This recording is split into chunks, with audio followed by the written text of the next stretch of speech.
All right, welcome back again. I'm with Wesley Stace. Um, so, excuse me. Last year I went to a couple of the Cabinet of Wonders shows, and Yeah, I'm going to the one. I forgot to write the dates down, but anyway, I think it's October 10th. Is it that's exactly right. Yes. at the City Winery in Boston? Mm. Gonna have among other people, Tanya Donnelly, who I used to work with years ago, and Willie Loco Alexander, who local legend, Mm. and excuse me, Ryan Walsh, who I know about. I've never seen him, and a bunch of other people. And I'm sorry. So what? First of all, I guess how did that whole thing start? The whole Cabinet of Wonders. Well, pretty simple, really. I was writing these books and I was making music. So it's a bit of a Wesley Stace and a John Wesley Harding thing. And at that time, I had an album coming out. I think it was an album called Who Was Changed and Who Was Dead, one of my favorite of my albums, by the way, and which I made with the Minus Five and in Portland. And my press person said to me, "Oh, why don't you do an album release party?" And I was like, because my policy had been, I don't like, because of the two names, I don't want to be the tap dancing author who every time they're asked to do a reading, you know, Wes will play a couple of songs. I don't want to do that. And I also really don't want to be the musician who comes on and goes, and now I'm going to read from my memoir for 25 minutes. So I didn't, no slights on all the many people we love who've done both of those things, but I didn't want to do that. And she was like, stop being such a ass. Why don't you just invite some of your writers friends and invite some of your music friends and have a party, do a show, some read. So I thought, oh, that's a good idea. So I think very early on, I think one of the first shows, like maybe Roseanne Cash from the musicians and Rick Moody, and we put this little show together and did it at Le Poisson Rouge. And I was like, well, I'll give it a name. Now, way back at the beginning of my career, I had a show at the Mean Fiddler in London before I moved to America. And I moved to America in more or less 1990 when my first album came out.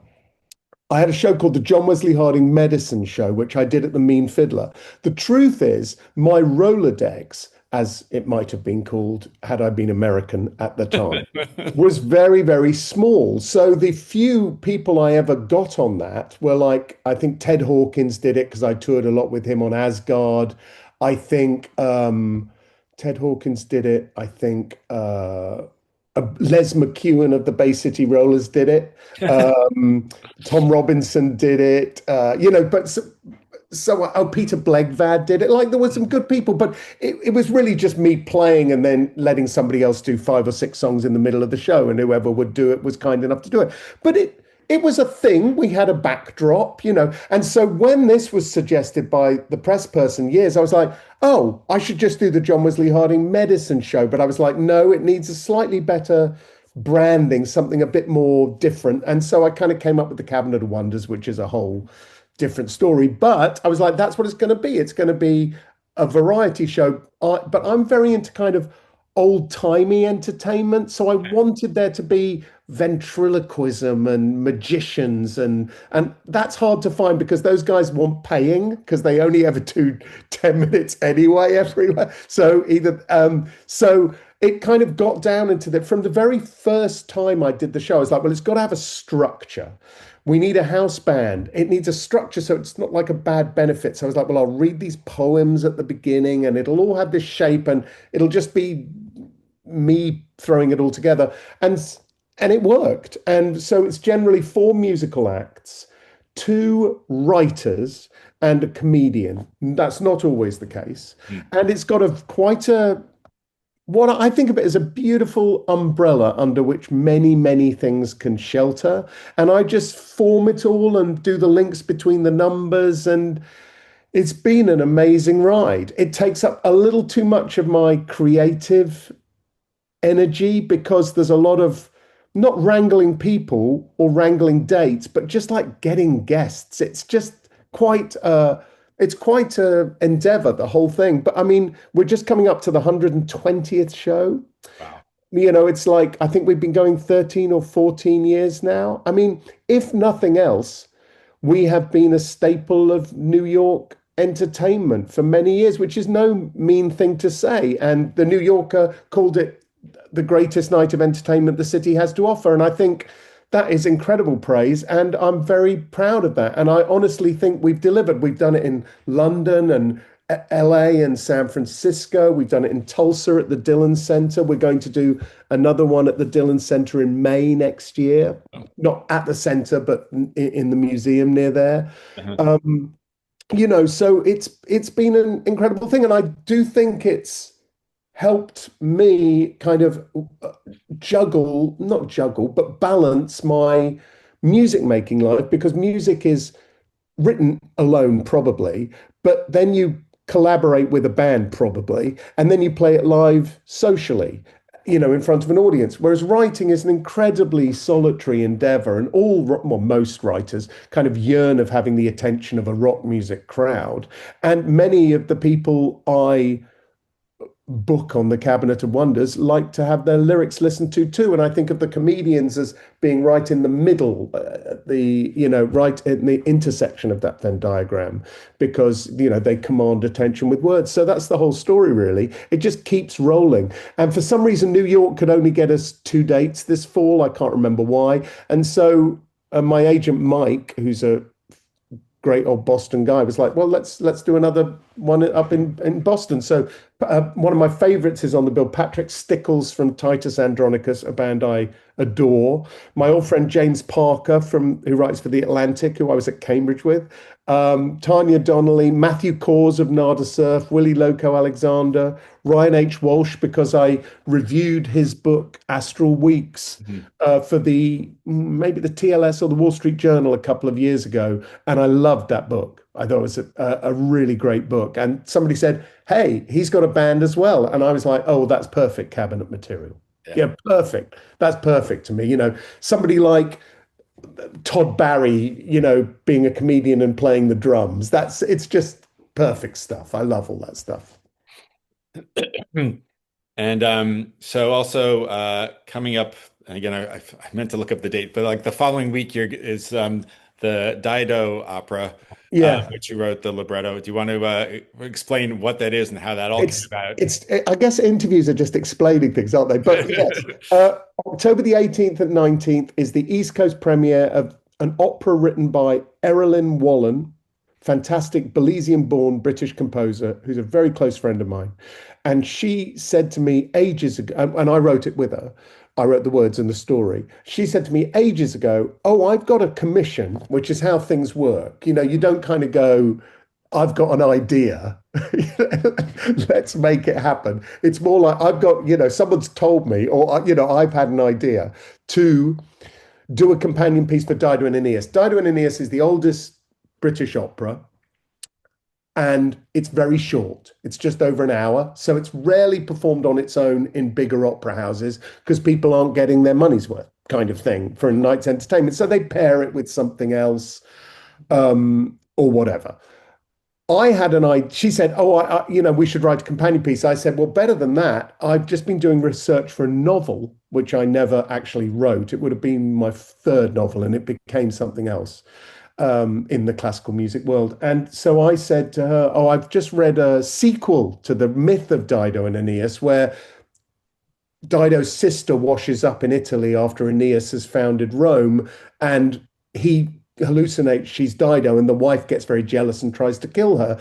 How about if we use that as a framing device around a dreamlike court performance of Dido and Aeneas, which kind of tells the history in a way that is psychologically interesting?"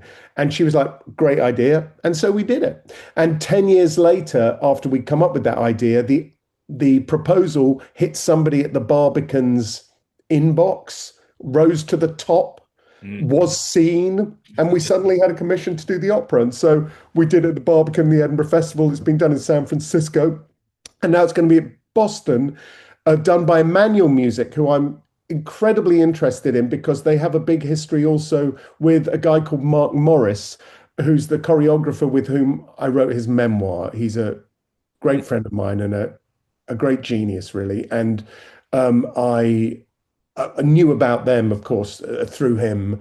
and the cantata thing they do. So I'm very excited they're doing it. And I'm going to come up to the performance on the 18th, and I think Erilyn and I are giving a little talk afterwards about the how we wrote it, which will be just be me saying exact same thing I've just said.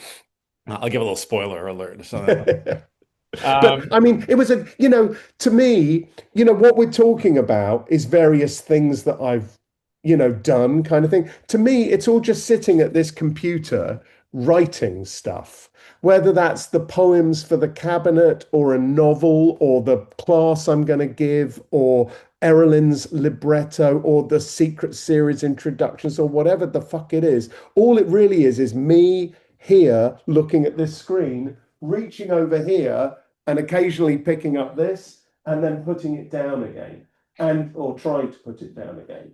And it's just the war on words and yourself all the time, over and over. um, uh, and so how's your house? I forgot it. I remember you showed House is pictures okay. of that. Yeah, you were you Ha no one was harmed, right? no, my son was out back when it happened, getting the dog in. There was a storm. A big tree fell on the third floor front bedroom window, destroyed it. If somebody had been in that room, they'd be dead. Unfortunately, because that happened during a storm, it meant there was a lot of rain coming in, so it destroyed the main bedroom, which is the bedroom beneath there. And actually, bizarrely, it came down into the third floor too, into the sitting room. So we lost half of the sitting room. The good news is that luckily, because it's kind of an old house, we had we had to have very good insurance on this house because a lot of places just wouldn't insure us. So luckily, the insurance has been absolutely fantastic. I mean, it's going to mean our rates go up endlessly, but one should be grateful for the fact that they're actually putting a whole new roof on rather than trying to patch the one area where the. So anyway, it's been a trial, and I was away. It was quite hard to live here for a bit, and it still is actually. But I was in Edinburgh for quite a lot this summer for quite a few weeks and kind of got out of the way. But yeah, it's been a trial, but it'll all be back to normal before Thanksgiving. Yay. And so I wanted to ask you to talk about that. You lost a couple of people you knew well recently, and I wanted if you could just just talk about them. I mean, One was I'm one was Andy Paley, yeah. Well, how old are you, Harold? 66. 66. Okay, as my friend Dave Rave would say, we're in the same snack bracket. I'm I'm 60. I'm 60 later this month. Uh-huh. Age has never been a thing I've worried about. I don't kind of get introspective about it. I don't mind big birthdays or anything like that. But what I am increasingly minding is friends of mine dying.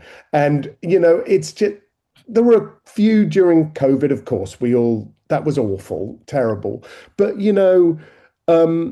Paley was one of them, incredibly helpful man to me when I was starting out, incredibly generous, funny guy who really showed me how to make records and have a good time doing it, which is a phenomenal lesson that a lot of people never learn. How to relax, keep working, make jokes, keep motoring, have everything be smooth. Um, Another one was Dave Cousins of the Strawbs. I know, that's an odd guy to bring up, but I mean, we were quite close. I was very fond of him. I toured with them quite a bit, and that was just a terrible thing that he died. And then most sad for me recently was I Jim. shan't go on about this, but the guy used to drive around with Jim Healy. He just died of a heart attack in his sleep in the middle of the night. He went out with Alison Lloyd, who is another of my best friend and musical accomplices, Robert Lloyd's sister. Jim was very much part of the family. I'd known him since San Francisco in the very early 90s.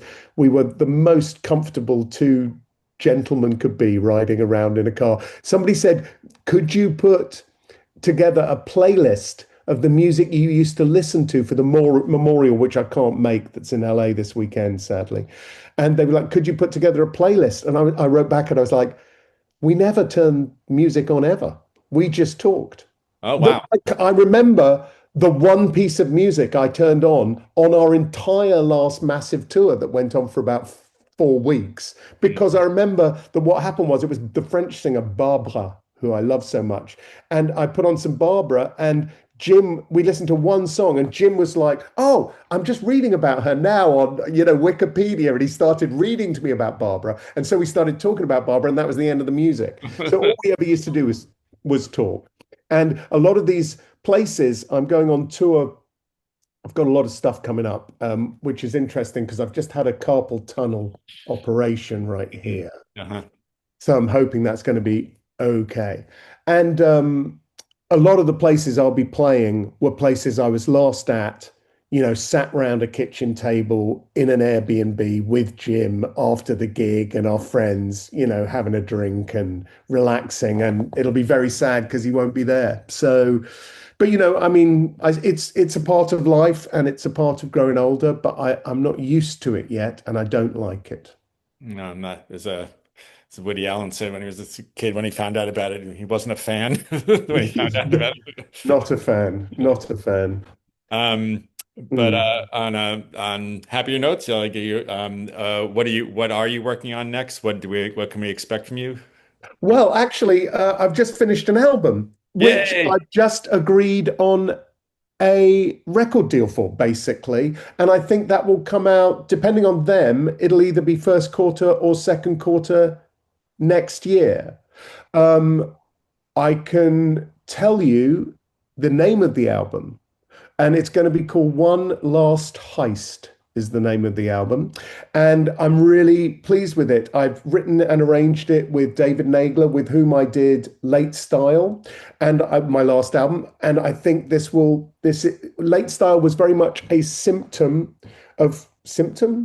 yeah, I suppose, of COVID, in that I was very happy. It sounds beautiful, but none of us sat in the same room and made that album. Uh-huh.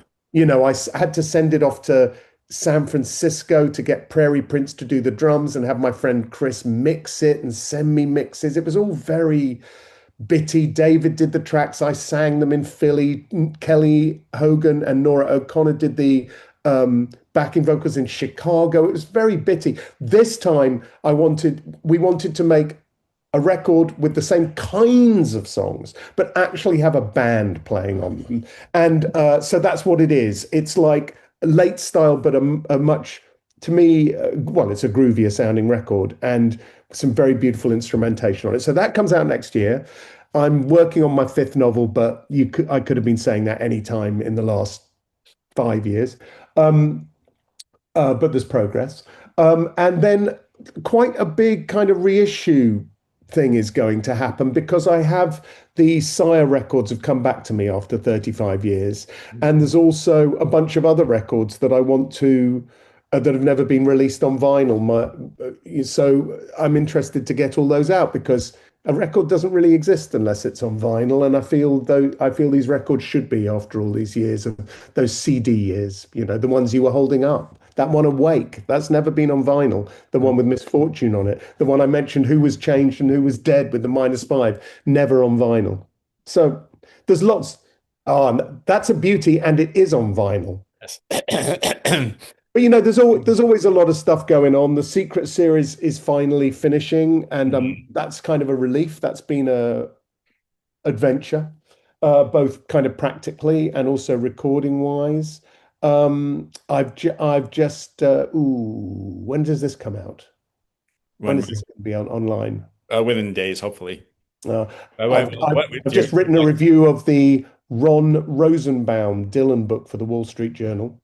do you know when that is? I don't know. I've sent off my copy and I haven't got my edits back yet. Okay, so not like tomorrow or something. Soon. Yes. All right. So, do you ever relax? You seem like you're busy all the time.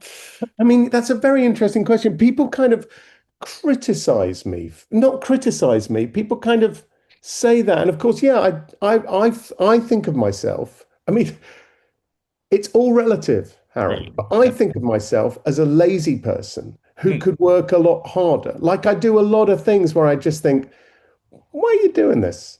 What are you doing? But I like to spend my evening relaxing in front of a television at home and cooking a meal. I like to cook a long meal, drink, and watch TV.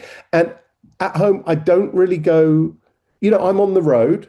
And when Hmm. I'm at home, I don't really go to gigs. It Hmm. actually takes me quite a lot to get out in a sense. Like we went to see Sparks the other day, but the Mhm. next night I had Pulp I had Pulp tickets and I had this thing done that Uh, day. And I was just like, I just don't want to be rattled around. I'm not going. It's like I really will pick any excuse not to go out if I don't have to. But that's because I go out a lot when I do have to, and so there's a certain level of when I'm here, I just want to be quiet. And that involves my family, my yeah. wife, the beautiful pleasures of domestic life, which I enjoy very much. My son's the varsity goalkeeper this year, and I'm very excited to go to his game at 4 p.m. this afternoon. It's going to be great. They're having a great season. And some friends of ours are coming down from Brooklyn today, and hopefully in time for that game. And then we'll watch Arsenal play, which is my football team, and they're on at 10 tomorrow morning. That's a complete family focal point. So believe me, there's a lot of time I'm not working, but I know it seems like I do a lot. But also, like when I write, it's almost like you shut out the world, and it's kind of like relaxing in that way. Like when you Well, just that's focus on true. what you do. Yeah. That's true. You're absolutely right about that. Is there anything more relaxing than the flow when it happens? Yeah. I don't think so. Time disappears. Like I hate to be on a treadmill. There's one right next to my desk. I'm going to be in it on it after I finish this phone call. I hate to be on it, but if I get involved with thinking out a lyric or writing something or time goes incredibly quickly because you're busy. And if you're busy and your brain is occupied, there are no long stretches of time and you never get bored. So that's unfortunately, it makes time pass quicker rather than slower. So, all right. So everyone, we can, and how about besides these upcoming tours, do you have anything planned for like touring for the new album or anything like that? Nothing at all. No, I mean that I have to wait and see when that happens. And also, it's an album you'd want to play with a band. I mean, I can play the song solo, I guess, but Mm. you'd want to present it with a band. And Mhm. then of course there's all the Bob Dylan news that we haven't even talked. Whatever the Bob Dylan news is, there's bound to be some. Well, you want to get into it? Do you have time? Sure, I got 10 minutes. Yeah. So, well, first of all, Record Store Day. I don't know if you saw that. I did, and down here, in here, I have a copy of En Roue Libre, which was, The French. well, that was, so I've got it in my Dylan thing. Oh, you'll like this. So I don't know, you can't quite see over there. Do you see that little brown box that is down there? Hold on, there. Yeah, yeah, That yeah. little brown box is the brown box that the All Things Must Pass box set came in. Do you remember there was that insane What the large? wood piece of wood? That one? Yeah, Yeah. it came in a huge box. So it was a birthday present for me, beautiful birthday Right, present. right. But I was like, I would just look at this box. I was like, I don't know, I got to do something with the box. It can't just hold this like book and three records and some gnomes. Uh-huh. You know what I mean? So the Mhm. gnomes are out there because the gnomes are back there somewhere because everything's out of place in the house at the moment. But I was like, what would George Harrison want me to do with that beautiful box? What would it made of Quercus robia on the Friar Park estate or whatever it is? What would George Harrison want me to do? He'd want me to keep my Bob Dylan collection in there. George would want. So if you look in that box down there, it's got all the rarest of my Bob Dylan records. And although I've never owned the original copy of Freewheeling, like the one with Right, the wrong tracks that you're talking about, I do have a copy of En Roue Libre there in my Freewheeling section, as I will have a copy of that Record Store Day release because that is the kind of shit that makes me really happy. Whereas I have to say, you know, many CDs of Nebraska and many, which I realize is not an album Bob Dylan made, but I'm bringing it as a comparison. Right. Many CDs of Nebraska or many CDs of the Whitmark demos. Mm. It's like I'm into it, of course, Right. but I don't listen to it. Mm. I listened to it once, but Yeah. that extinguishes my need to. Of course, there's maybe one thing you're like, oh my God, the genius of that one outtake of Up to Me or whatever it Right, right, is, right, or, right. but really, to me, a great, great Dylan album, recent release was like Telltale Signs, not too recent, Mhm. or the religious box set. I mean, those are the things I gravitate towards. Also, partly because that's my era of Dylan. Mhm. You know what I mean? I came to Dylan in the religious period, Oh, not really? because of it. Well, that's my Yeah. age. Yeah, yeah. When I was 16, it was Shot of Love. Right, right. It was Saved, and Saved was the first Dylan album I bought in the store. And well, that's not true. Budokan was the first Dylan album I bought in the store, but Saved was the first Dylan record I bought when it came out. Uh-huh. And so that's my era. So I'm always very, very excited by all that stuff, all that era. But yes, I'm excited about that freewheeling. That's a good use of Record Store Day, I think. Yeah. There's also I can't remember the name. There's some also single coming out that's just not through Columbia. It's oh God, I can't remember. My brain doesn't remember these things the way. A single? Yeah, it's a record. It's a single that's not put out. Columbia doesn't own it. It's like from some archive. I can't even remember. But Oh, I can let you. I could let you know afterwards when I look it up. interesting. And yeah, I've been listening to the next bootleg series. I've been streaming it through the record label. Uh, It's mostly you know, I'm wondering if I mean it's I wonder how long it's been in the works because I know a complete unknown they were talking about like in early 2020 and this is like the early stuff and I was wondering if they were digging it out just to so coincide with the early days of Dylan. I have no idea if they did, but a lot of stuff mm. it's I don't know if a lot of stuff's been bootleg, but some of the stuff has never been bootleg. Like there's Yeah, yeah. I'm interested to hear it. I just know me, and yeah, and I know that I want to hear it. And once I've heard it, I probably won't want to hear it again. I mean, these are archival releases. you're right. Archival releases are not the same as Blonde on Blonde. They're not the same as Highway 61. Those are artistic statements of intent that capture up a moment. These are a very different thing, and I find perhaps I just find there's not enough time in the world, or maybe, and I also think a truth of it is that Dylan worked his magic on, I mean, he works his magic on me all the time, but at a time when, you know, John Prine and Steve Goodman and Randy Newman and Joni Mitchell and Leonard Cohen and James Taylor a little bit. All these this is the story of me from 15 to whenever. It made me the human being that I am. Those people made me me. And by the time you get a little bit older, you don't I'm not rejecting any of it. I just feel like I've mostly taken it in a funny way. Like of course I yearn for a new Dylan record while also thinking, as with my old friend Nigel Hinton, which I know everybody else thinks one's bonkers for saying these things, but I basically agree with him. There are no songs on Rough and Rowdy Ways anywhere near as good. They're different and they're great, and there doesn't need to be a league table of anything. And Right. I really enjoy it. But I mean, I get quite. Oh, I mean, no one needs to judge anything, is the Right, right, point. But right, I do get quite tired of people telling me how great Philosopher Pirate is. It's like, it's not, guys.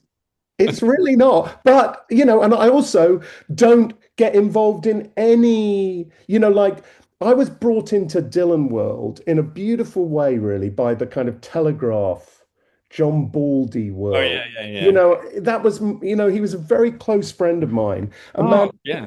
a man of, great guy, another dead great guy.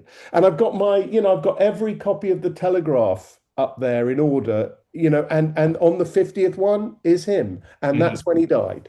Uh, And he was a man of great class and dignity in a pre-internet world, a very intellectual man, really, who was able to, be in the Christopher Ricks world, but also in the what did he have for breakfast world, all at the same time. Right.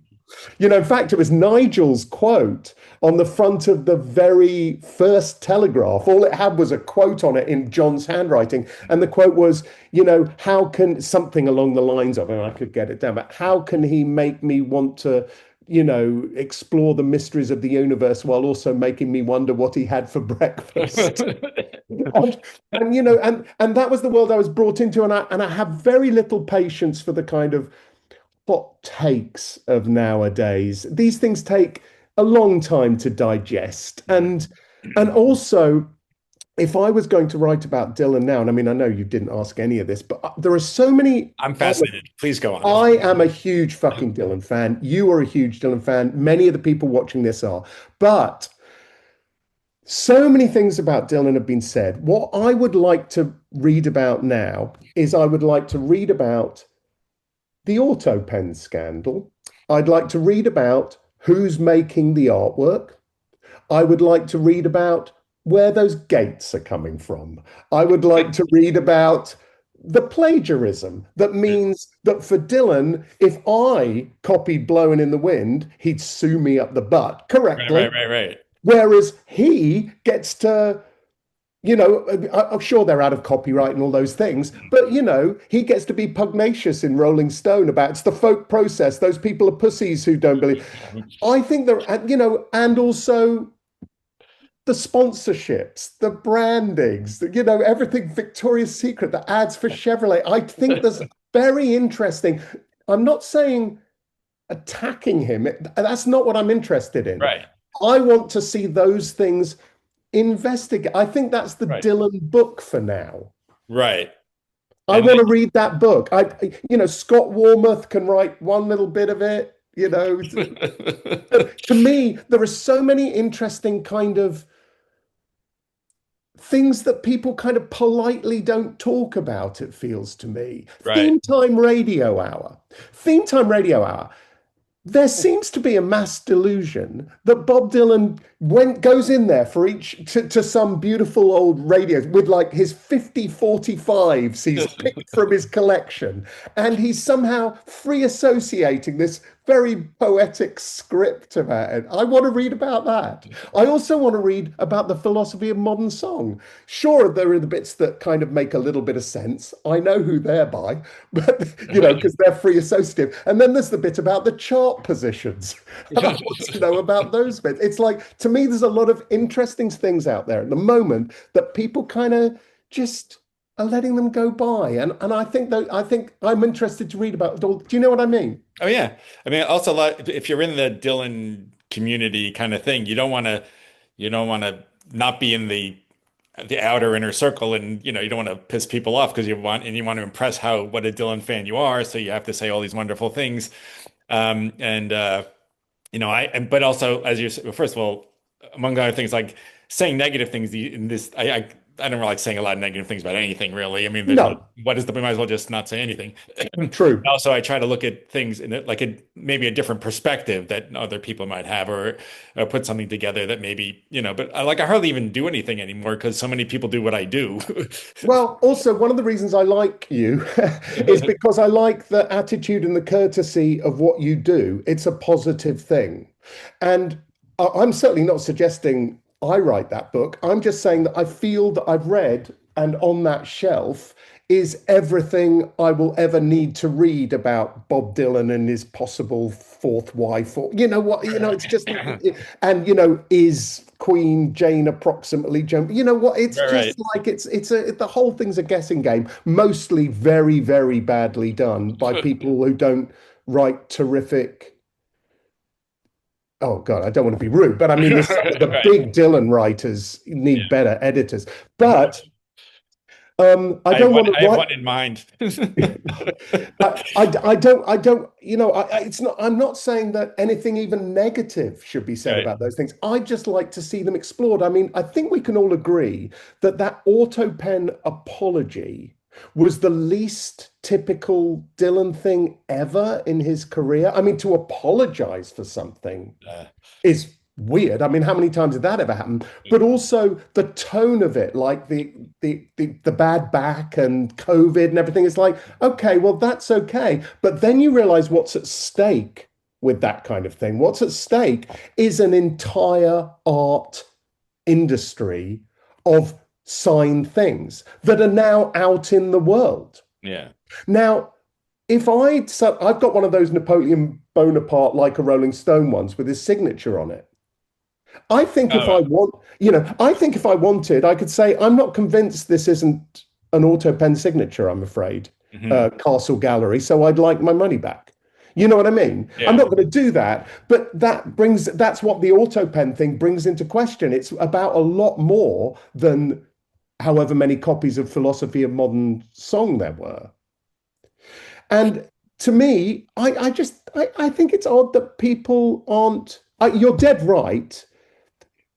But on the other hand, the internet isn't afeared of being snippy about a lot of stuff. I mean, I basically, my, I'm afraid my heart went out of the Dylan stuff a little bit after John Baldy died, at least in terms of kind of writing meaningful essays about it. So all I do now is every now and then the Wall Street Journal or the TLS ask me to review a Dylan book, and I try and encapsulate what I think about Dylan these days and review the thing in question. I did a review of Shadow Kingdom for the TLS that I really loved that movie. Mhm.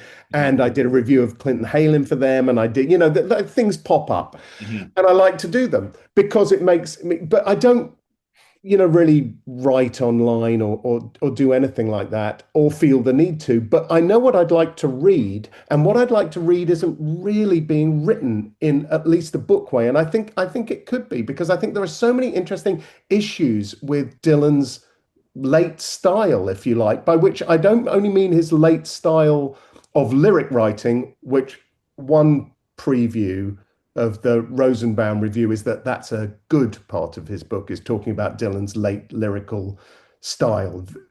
Interesting.